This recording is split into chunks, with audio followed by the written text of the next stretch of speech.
Hi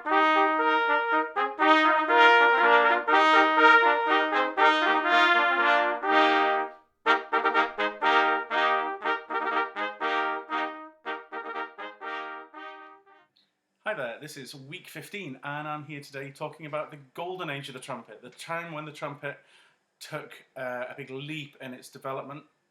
It became invited into art music. The trumpet really was just used in the battlefield beforehand. This is a copy of a 300-year-old trumpet, a trumpet from 1600. It's called a baroque trumpet. Baroque is the name for the music at the time. We're talking about composers like Vivaldi, Handel, Bach, all these people, and they wrote amazing, amazing works for trumpet. So where did it start? Trumpet used to be a signalling instrument, an instrument of war. It was an instrument with a really bloody history. It was an instrument that was used to either scare people or to pass messages and to pass orders to troops on the battlefield. So trumpet players would traditionally play fanfares. You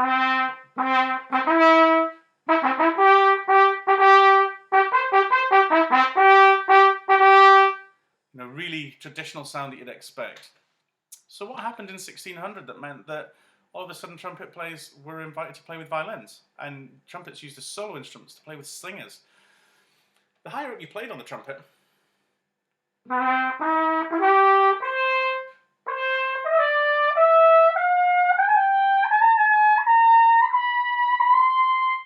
you could almost get a perfect scale. One of the things I'm going to talk about today is what I've learned from playing baroque trumpet and how it's benefited my trumpet playing. I've got a wee discovery that I've made that I'm quite excited about with it. So, you could hear that scale was out of tune. On a modern baroque trumpet, we use these little vent holes. So on a modern copy, we use vent holes just because we're not used to hearing these out of tune notes.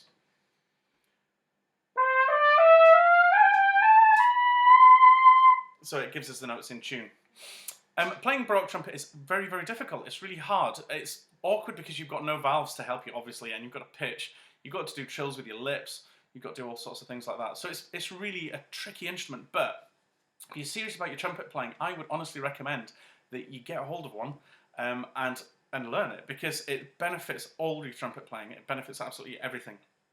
I think the young trumpet player, Alison Balsam, she really has kind of been a big game changer here, because it used to be that you played trumpet and you maybe played a little bit of piccolo trumpet, which is a tiny, small trumpet, and you would use that for the baroque music. Alison Balsam has gone out and she's actually recorded an album on baroque trumpet, the music of Handel and Purcell. You'll find it on YouTube. If you just type in Alison Balsam, Handel, Purcell, you'll find it, and it's just amazingly good. It's brilliant playing, and it's raised the bar for every single trumpet player. So if you're a good student and you're wanting to take this on as a career, you've got to cover all bases now. You've got to be trumpet, cornet, flugelhorn, piccolo trumpet, baroque trumpet. You've got to cover all bases. Fortunately, there's amazing companies out there now. These aren't as hard to get as they used to be at one point. There's a fantastic company that made this instrument for me, Norwich Natural Trumpets, Matt Martin and Mike Barlow. They're brilliant, brilliant trumpet makers, and they made this instrument for me. And it's just been great fun. It's been really good fun playing it, and it's really exciting for me as a player. I used to play baroque trumpet when I was at music college, but it's exciting for me as a player to go back to it and to see people, you know, really doing a lot with it nowadays. So baroque trumpet, I would recommend everybody gives it a shot. The kind of music that will be played on this, and a couple of things that I've learned from playing baroque trumpet, and I think really are useful, are things like being very lyrical, playing like a violin, playing in the style that the violins will play, so you blend with them. So, and even vocalists as well. There's a beautiful piece that Alison Balsam's recorded called Eternal Source of Light Divine, and it needs you to play this traditionally aggressive fanfare instrument in such a delicate, beautiful style.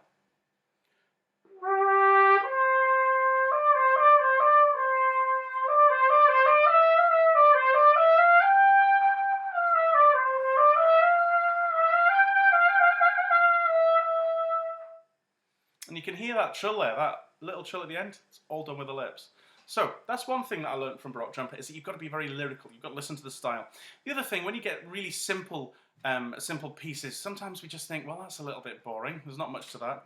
Actually, when you start listening to the style of some of this music, you've got to play it in the right style. So it makes you think slightly differently. So a little bit like the trumpet tune.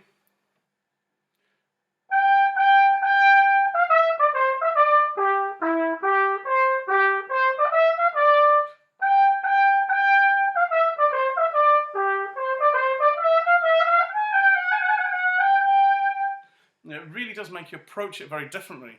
You know, for a long time, even as a young trumpet player, I used to play that tune on the traditional trumpet, quite aggressive and quite, you know, attacky and spiky and angular. You know, you just can't do that on a baroque trumpet. It just stinks. It sounds horrible. So if I tried to play it like that, it doesn't sound good. So it's made me rethink my approach to other music, and I think that's one of the important lessons from it. The other thing, and this is the little gem that I absolutely am so excited about, I believe that there was a really, what I think probably people would say is a really cutting-edge technique for building embouchure strength. I think there was something going on when they were playing baroque trumpets. Now, we've got vents nowadays. We've got these little vent holes here that we can just use to dip the notes and bring the notes in tune. But back 1600, what people were doing was, when it's been written down, it's been called lipping the notes. Lipping down. It's difficult to say. You're listening for the note F, the fourth note up on this scale. It comes out as an F sharp. It's really sharp. So what they would have done, apparently, was lip the note down. It was really hard to get a slot on that. Now, one of the things I noticed when I looked at pictures of players in the baroque was that they would hold the trumpet one-handed. Obviously, they didn't have the vent holes to help them, but they would hold it one-handed. Now, I believe that they were using variable mouthpiece pressure to change the notes and bring the notes into tune. It's the quickest, most efficient way.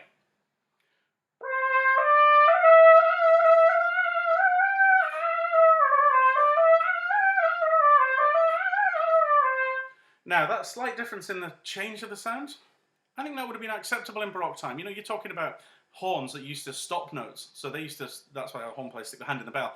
And you would get this kind of muted noise. So you'll get an ordinary sounding C, the D would be like, and you get this really weird sound. So I think we used to slight different sounds on certain notes just to bring the tuning in. And I think tuning obviously was important back then, as it is now. So I believe that that's what was going on with that. Now, I wanted to practice that technique a wee bit. This was about 6 months ago. I went to practice that technique, so I thought, let's try it on a modern trumpet.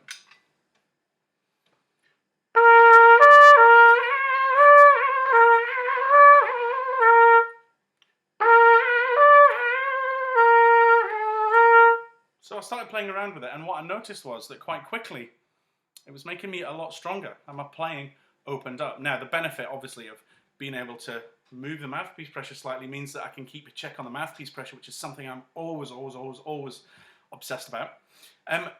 But the big thing for me was it was starting to build strength. So I started doing more of it, playing a whole scale up to high C.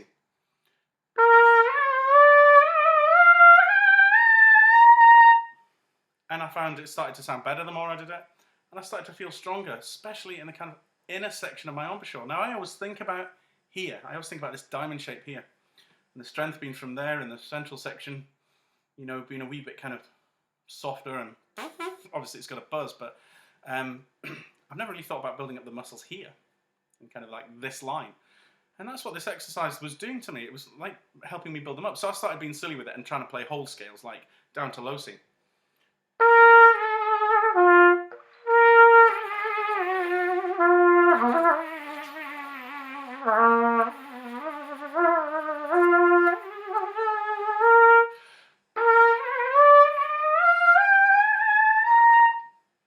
And I found that it's just building all the muscles. It really gives me a workout in a different place. It's given me a burn here that's a totally different place. So I think a 300-year-old trumpet technique there is something that's amazing for us on these instruments to kind of help build our strength. What I noticed about it was it really opened up my high range.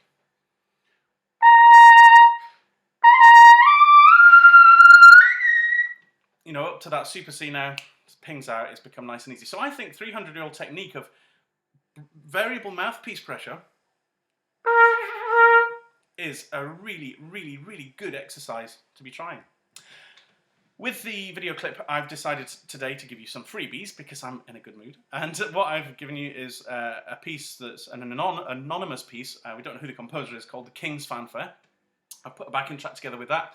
It's a little 3 or 4 part trumpet thing Sounds great if you've got other players, other friends that play. Or you could use GarageBand and just do a little multi-track recording of yourself. Or I've actually done a little kind of semi-multi-track recording for you and put a little drum part on it as well. So you've got a thing called the King's Fanfare, which is in the style of Baroque music. And I've also taken a piece, because obviously I want you to listen to the Alison Balsom clips. I've mentioned her name 100 times on here today. I want you to listen to those clips. So I've actually taken one of the pieces that she plays, Handel's Atalanta, the overture from Atalanta. It's a brilliant, brilliant piece of music. And what I've done is I've brought it down in pitch slightly so it works a wee bit easier on a modern trumpet, and it makes it a lot easier for kind of good high school students to play. So thank you very much for listening to me today. The first golden age of the trumpet, Baroque time, 1600, Bach, Vivaldi, Handel. Listen to the clips on YouTube. A couple of names to research as well. Apart from Alison Balsom, you've got a guy called Nathaniel Mayfield, an American trumpet player who's fantastic, really nice guy. And then you've also got a guy called Nicholas Eklund. So it's Nicholas, Niklus, Nicholas Eklund. And he is just brilliant. So look out for their names as well. And go and have a listen to some Baroque trumpet playing, because it's pretty special. It's pretty good fun. If you get a chance to buy an instrument and have a play on one, do it, because it's just brilliant. It's really good fun. And have a play around with that bending the notes thing and the variable mouthpiece pressure. Thanks for listening, and I'm not sure what the clip's going to be about next week, but I will decide that later in this week, and I'll see you next time. Thank you. Bye.